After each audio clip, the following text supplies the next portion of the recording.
बादशाह नाजायज काम कोई नहीं करता। कम नाजायज नहीं बादशाह। गल नु बुझारता च ना पाए, दसो कम किए।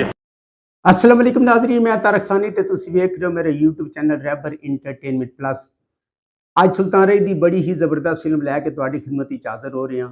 यह फिल्म यूट्यूब ते मौजूद नहीं है, तुसी यह फिल्म वेखनी है, पूरी फिल्म वेखनी है तो तुसी यह वीडियो वेखो। वीडियो के दौरान मैं तुहानू दसांगा कि तुसी यह फिल्म पूरी कित्थे जाके वेख सकते हो। अज जिहड़ी फिल्म लैके तुहाडी खिदमत विच हाज़र हो रहा हूँ, उस फिल्म का नाम है पैदागीर। 19 अप्रैल 1993 बरोज़ जुम्मा रिलीज़ होने वाली एक डबल विजन फिल्म, यानी कि इस फिल्म नू उर्दू और पंजाबी दोनों ज़बानों में रिलीज़ किया गया है। ये अपनी दौर की सुपरहिट फिल्म सी और इस फिल्म का जिहड़ा टाइटल रोल है अदाकार सुल्तान रही ने अदा किया है, तो इस फिल्म नू शान प्रोडक्शन ने रिलीज़ किया सी। इस फिल्म के अदाकार सुल्तान राई, रीमा, जावेद शेख, उमर शरीफ, संगीता, आगा तालिश, अदीब, रीमा, सैमा, बहार बेगम, हमायूं कुरैशी ते ज़हर शाह। इस फिल्म के अदाकार ज़हूर हुसैन गिलानी, एदे लिखारीन बशीर नियाज, एदे फिल्म साजन शान मुस्तफ़ा ते हाजी मोहम्मद अली, एदे गुलकारा नूरजहान, तरम नाज ते मसूद राना।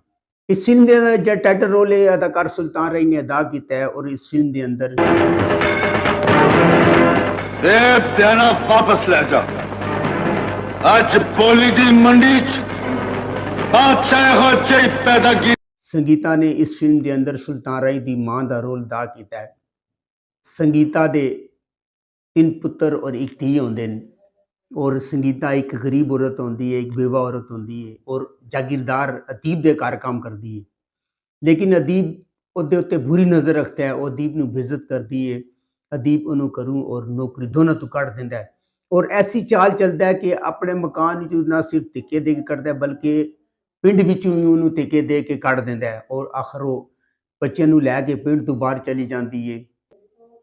बच्चों नू भुख लगती है तो बच्चों की खातर वो रोटी चोरी करती है और नसदियां वो एक्सीडेंट हो जाता है और उसकी डेथ हो जाती है और बेचारा मददगार रोड उत्ते पई होंदी, ओहदा वड्डा पुत्र आ जाता है, उन्होंने दफना देते हैं और इस तरह करके सारे एक दूसरे को जुदा हो जाते हैं। जिहड़ा उहदा वड्डा बेटा होंदा है वो कबर ते बह के रो रहा होंदा है। बाहर बेगम दुनिया कली होंदी है, वो भी कब्रस्तान आके रो रही होंदी है।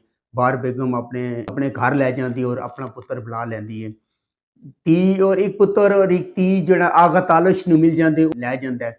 इस तरह करके सारे आपस में विछड़ जाते हैं।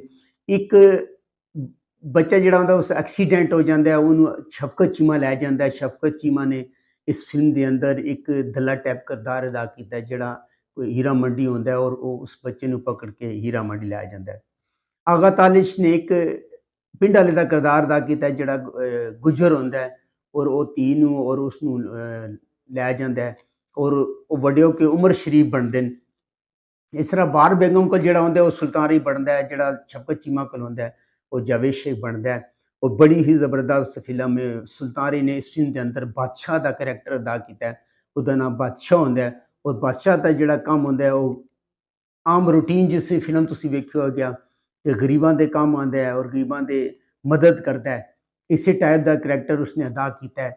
इस फिल्म के अंदर सैमा ने, हमायूं कुरैशी ने और ज़हर शाह ने अदीब दे बच्चों का किरदार अदा किया। सैमा उहदी बेटी होंदी है और ज़हर शाह और असी जिस मैदान च खलो जाइए उत्थे कोई नहीं बोल सकता। और हमायूं कुरैशी उहदे पुत्र होंदे और ज़हर शाह, सैमा और हमायूं कुरैशी आपस सौतीले भैन भरा होंदे ने और इस तरह सौतीले भैन भरा होंदे ने और अदीब नूं जिहड़ा शौक होंदा है ना, अदीब नूं ज़्यादा शादियां करन दा शौक होंदा है और जिहड़ी सैमा होंदी है उहदा नाम फिल्म विच सैमा होंदा है। जबकि ज़हर शाह और हमायूं कुरैशी इस फिल्म के अंदर वो एक मिल ऑनर कह सकते हो होंदे ने और बड़े ही जालम होंदे ने। जावेद शेख ने इस फिल्म के अंदर बड़ा अच्छा काम किया है और उमर शरीफ ने इसके अंदर कॉमेडी एक रोल किया है और लोगों को लुटना उसका पेश होंदा है, लोगों को लुटता है। इसी तरह नाजरीन ਇਹ बड़ी ही ज़बरदस्त फिल्म है और संगीता ने इस फिल्म के अंदर बड़ी ही लाजवाब एक्टिंग का मुजाहरा किया है।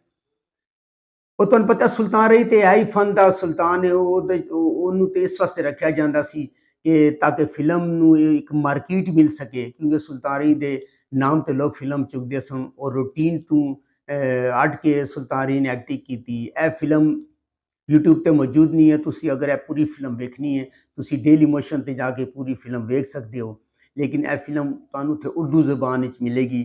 बड़ी ही ज़बरदस्त फिल्म है। उमर शरीफ ने अच्छी कॉमेडी करने की कोशिश की है। आम एक रूटीन की फिल्म है, आम रूटीन की फिल्म है। म्यूजिक बड़ा अच्छा है, कहानी बड़ी अच्छी है और सुल्तान रही ने लाजवाब काम किया है। जावेद शेख ने भी अच्छा काम किया है और जिन्हें मैंने सब तो ज़्यादा मुतासर किया वो संगीता सी।